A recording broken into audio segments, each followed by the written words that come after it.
আসসালামু আলাইকুম বন্ধুরা। দেখেন বিলাই সাইজটা দেখেন আপনারা সবাই।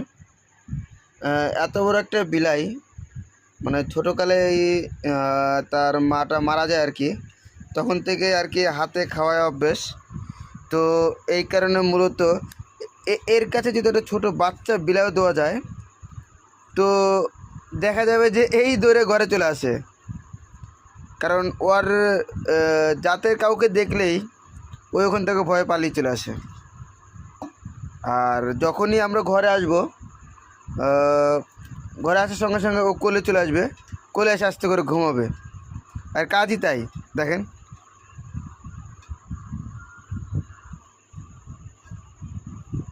হাতের ভিতরে খাবে, খাওয়া হয়ে গেলে কোলের ভিতরে এসে ঘুমাবে।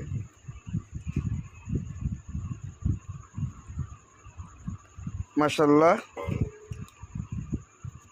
এটা হলো বিড়ালের কি বলছে কি, এটা হলো বিড়ালের ক্যাটফিশ। এই খাবারটা মানে মূলত এর আগে যে বিলাইগুলো ছিল এগুলোকে দেওয়া হয়নি, এটাকে মূলত এই খাবারটা দেওয়া হয় আর কি।